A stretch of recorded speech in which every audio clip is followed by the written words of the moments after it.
Je vais vous raconter l'histoire d'un soldat japonais qui est resté en mission seul pendant près de 30 ans après la guerre. Hiro Onoda. Son histoire est connue au Japon, mais ici pas du tout. Vous allez voir, Hiro c'est vraiment un sigma.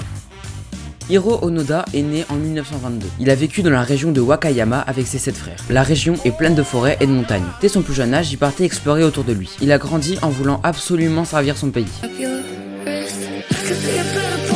Comme son père qui était soldat. Le livre préféré de Hiro, c'était les 47 Ronins, qui, pareil, se sont sacrifiés pour leur chef. Un peu comme Hiro il voulait pour son pays. Son père est mort après en combat contre la Chine, pendant la guerre sino-japonaise. Je connaissais pas. Bizarre le nom, wesh. C'est bizarre en vrai. Petite Marie, je parle de... Avant de partir à la guerre, son père lui aurait dit « Un homme ne pleure pas pour de petites blessures. Ce sont les épreuves qui forgent ton âme. »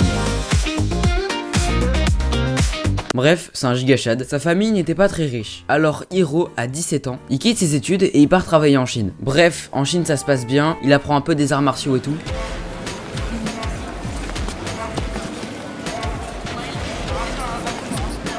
Mais la seconde guerre mondiale se lance et le Japon est impliqué. Notre petit BG, je vous rappelle, son père c'était de faire comme Papounet et de servir son pays. Alors il rentre au Japon. Il est pris direct à l'école Nakano. Nakano, c'est une école prestigieuse pour apprendre à saboter, genre exploser des ponts.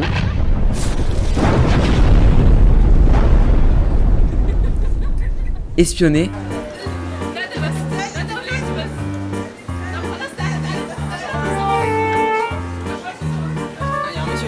Et survivre en milieu hostile. Je suis en train de survivre ou quoi? Survie là. Pendant son apprentissage, on lui aurait toujours dit Esprit Kaizen, ne jamais abandonner. Décembre 1944. Notre petit Hiro a enfin une mission. Sa mission est simple. Il se rend sur l'île de Lubang, je sais pas. Excusez-moi, ça se dit Lubang. Une île qui appartient aux Philippines. Il part là-bas pour empêcher aux Américains de prendre l'île. Bien sûr, il part pas tout seul, il part avec une équipe quoi. Donc ils vont devoir saboter les pistes d'atterrissage, etc. Son accueil est très mauvais. Ses supérieurs sont jaloux de lui. Après, il est un petit peu péché aussi. Enfin non, il s'écoute pas ses suggestions quoi. Février. Les Américains arrivent et tuent presque tout le monde, sauf quelques-uns. Et oui, on sait qui est vivant. Hiro. Accompagné de 3 autres.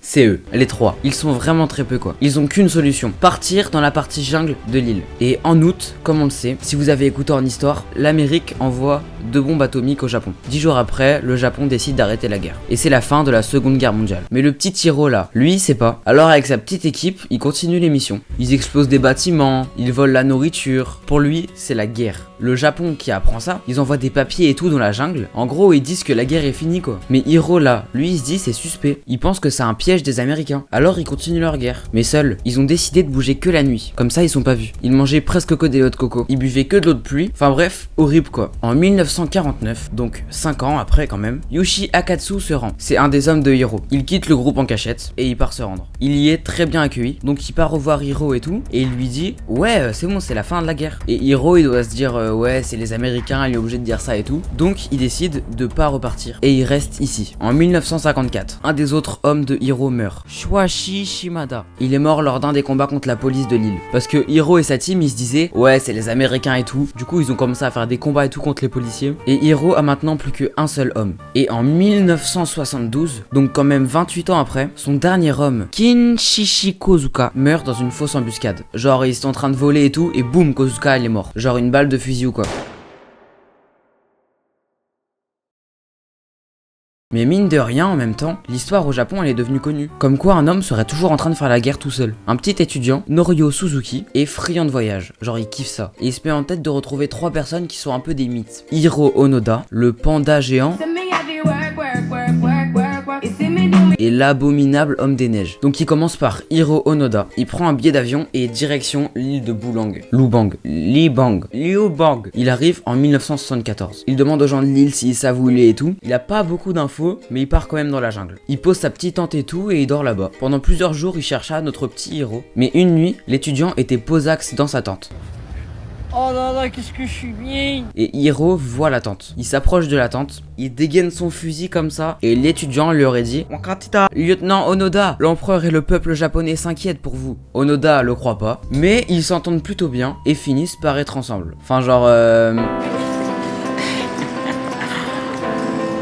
Enfin tu sais, ils passent plusieurs journées ensemble quoi. Sinon Bizarre, 35 ans d'écart d'âge. L'étudiant lui raconta que maintenant au Japon, il y a des voitures, des télés en couleur et tout. Et Hiro est totalement choc-barre. Après plusieurs jours un peu de date et tout, l'étudiant il devait partir. Mais Hiro veut pas partir. Tant qu'il a pas d'ordre de son chef, il va pas partir. Le major Yoshimi Taniguchi, le chef de Hiro. L'étudiant lui promet de le retrouver et il repart au Japon. Mais juste avant, ils se font des petits bisous. Non, ils se prennent juste des petites photos ensemble. Photo.